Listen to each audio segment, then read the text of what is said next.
Many bicycle brands have a history of making bikes so versatile that they end up not excelling at anything. Canyon has made a very ambitious move here with the new ENDURACE SLX. Being a bike that, on paper, should allow us to cover a lot of miles without accumulating fatigue and have almost the same aerodynamic capability as the Aerod. And on the other hand, tire clearance so generous that it allows us to leave the pavement and explore gravel trails. Is this a new wannabe bike, or maybe it's the smartest buy you can make? Stay with me because I'm going to explain all the details in this video, but first I'm going to ask you to hit the subscribe button if you haven't already to help me grow this project. Alright, let's get started with the review.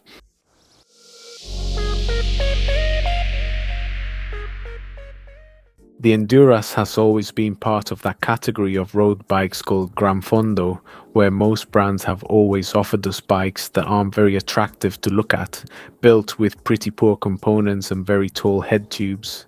Yes, super comfortable, but less sexy than Carmen de Bainera dancing in a thong. Here, Canyon is proposing to give this whole category a refresh, make it much more visually appealing, and give it an aero performance that didn't exist before.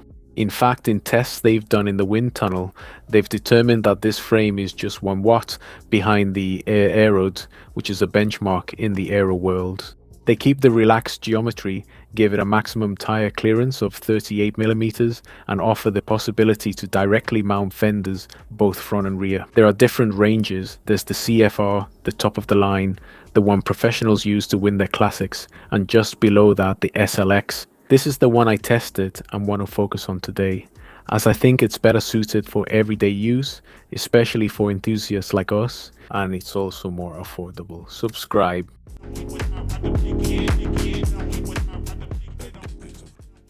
Three key contributors shape this bike's development: Canyon, Alpecin as a pro team, and especially Van der Poel as a top rider.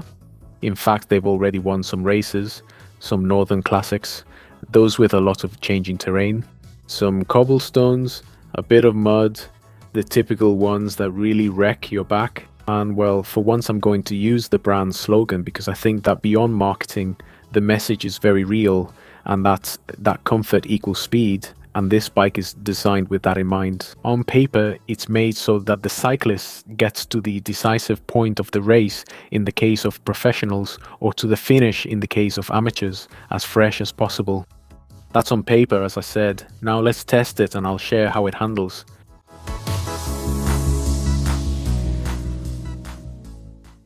On the flat, it's very easy to notice all the aerodynamic improvements that have been made to the bike. It's true that we don't reach the level of excellence of the Aerod, which in the end is one of the best bikes in its category. And also the test I did with the Aerod, that model had 50mm profile wheels, which made it even more powerful. But I can tell you that out of all the Gran Fondo or endurance bikes I've tried, this one is by far the most capable. Aerodynamic, it's very easy to get it up to 30 kilometers per hour and keep it there without much effort, even though it has 35mm profile wheels, so that's a big plus in that regard. Then going downhill, I would say it's a bike that's stable and at the same time easy to handle in corners. It is true that if you're coming from a classic racing bike, let's say World Tour style, like the Aerod, you're gonna find that the front end feels high, so it's hard to put weight on it, although this can be adjusted, which I'll talk about later. And on the other hand, the wheelbase is much longer than the Aerod, and the chainstay length is also longer, which makes the bike much more stable in a straight line at high speed and going downhill. But the engineers wanted to compensate for that lengthening, that increase in the lower part of the bike, with a shorter reach than what we can find on the Aerod, and in some way that makes cornering much more maneuverable. Compared to the Aerod, I like this one much more. The Aerod is better for going straight, but I felt much more comfortable cornering with this one. Lastly, on climbs is probably where it loses the most compared to the previous endurance model, because the previous model was very specific for climbing. It climbed very well. Maybe it wasn't as good at other things, but here we have a very well balanced bike in terms of overall performance. As I mentioned, it's very good on flat terrain. It also handles descents very well, so that's my note on that.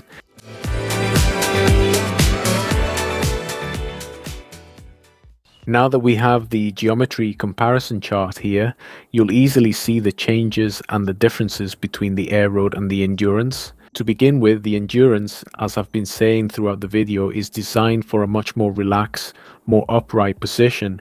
Let's say in a way it's a bike that doesn't require you to be in top shape to get the most out of it.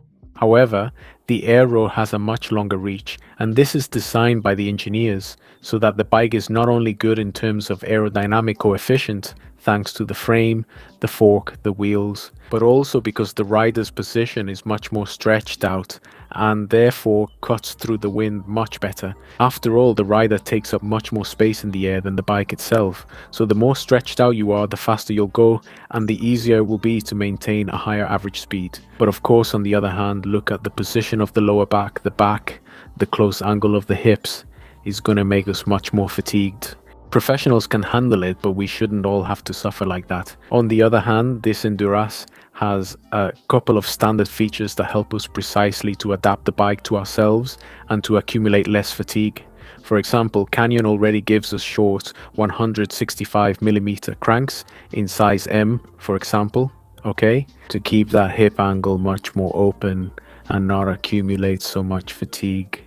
And of course the traditional Canyon cockpit, where we can adjust two super important measurements without needing to cut the brake hoses or the steerer tube either. For example, we can adjust the handlebar height by up to 20mm, and on the other hand, we can also fully adapt the width to our needs.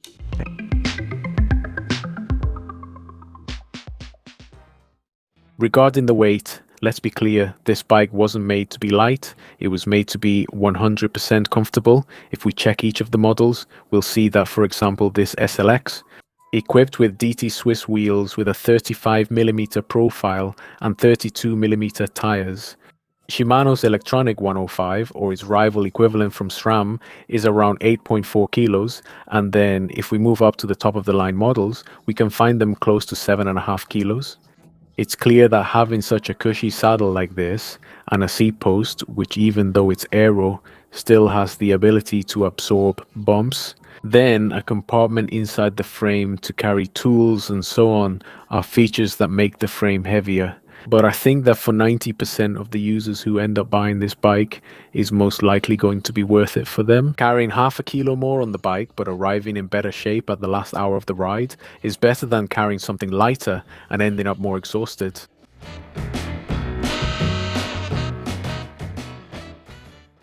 Pay attention to details, as the Germans at Canyon are usually very picky and do a great job with them. Let's start with the storage compartment, which I love. Look, it opens with a little lever, and as soon as you open it, bam, quality details. There we have a setup to carry an adapter, a CO2 cartridge, and a multi-tool right on the storage compartment lid. But also, look at this, because I loved it. The little bag inside comes with a zipper, unlike all the other little bags I've seen, I'd say, which come with Velcro. Here we can carry the spare tube, we have another cartridge, and over here we also have the tire levers. And well, I find it very interesting that this is completely sealed and well made, because in the end, with the Velcro option, something can always end up falling inside the frame and causing trouble. Here we have direct access to the Di2 battery, which is good, because whatever might happen, we have it right at hand. What else can I tell you? We have a press fit bottom bracket, of course, a maximum tire clearance of 38mm. It comes standard with 32mm slick tires, so you can fit 35 or 38.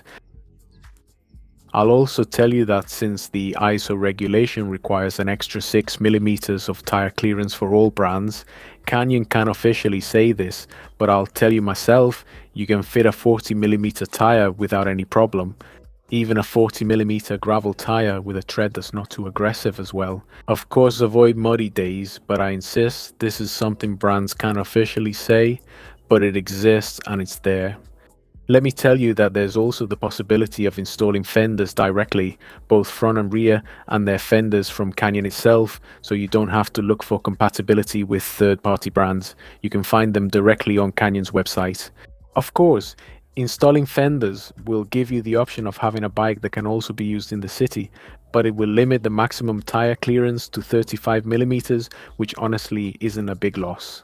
The seat post, as we've already mentioned, is aero and has the ability to absorb vibrations. I would say you definitely notice it when you ride on rough roads or off pavements. That's how I've been able to perceive it, at least. And as we've already mentioned about the handlebar, it has the ability to adjust both in height and, most importantly, in width as well.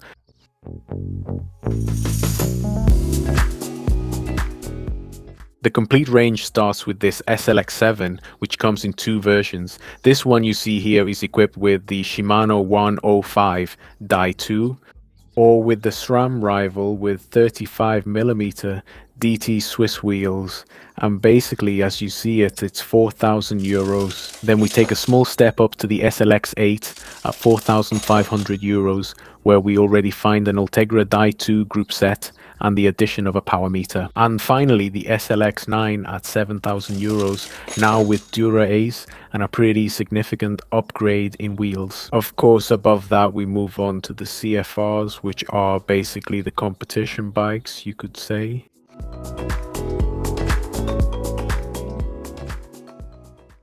Starting with the things I liked, clearly the visual appearance. The aerodynamic capability you feel as soon as you get on the bike, that versatility of having a very well-made storage compartment, capacity for fenders, maximum tire clearance of 38mm, it's amazing. On the other hand, regarding handling, I've really enjoyed riding this bike. Honestly, it's pleasant to ride and there's no learning curve, let's say. It's quick, you get on it and you feel comfortable right away. The saddle. Lately, in my recent reviews, I've been pretty harsh on the saddles I've come across. And when I saw this one, I thought, my God, what a beast, what a huge sofa. Well, ladies and gentlemen, it's super comfortable. I loved it. It's amazing. And finally, I'd like to point out that this might be the best bike you can buy in your life. But if we start with the cons, I'll tell you that the first con I'm going to mention is that it could be the worst bike and the worst investment you make in your life. I'll clarify these 2 points, which have a side A and a side B, in the next and final section of the video so you can understand them well. But anyway, if we're going to look for a purchase or a technical con that really doesn't add up for me, it has to do with the wheels. And the thing is, a bike that allows a maximum tire clearance of 38mm comes equipped with 32mm slick tires. I think it deserved to have a slightly wider rim, not just 22mm of internal width like the ones that come standard. Because 22mm of internal width is currently the standard, they're not outdated at all, that's perfect. But I think that for using 32, 35 or 38 tires, they would fit much better on a rim with 25mm of internal width, and that could be a huge improvement.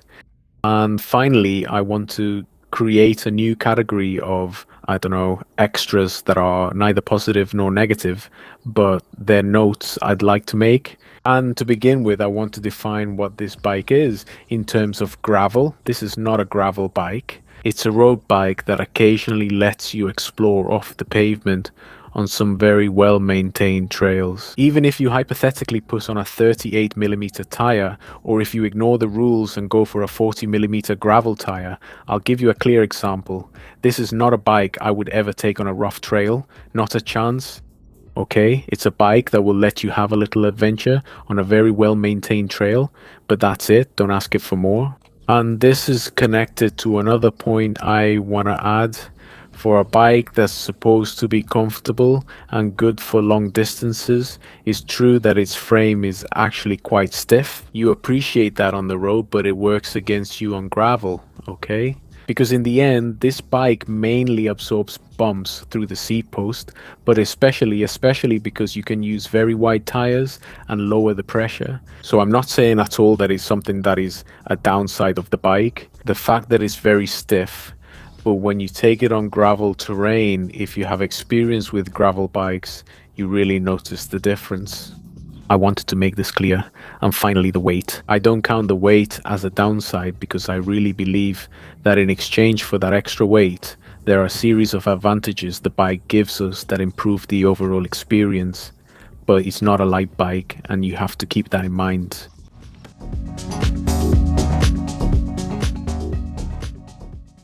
This bike can be a smart buy or your worst investment depending on how demanding you want to be, how you use it, and especially on how well you know yourself as a cyclist.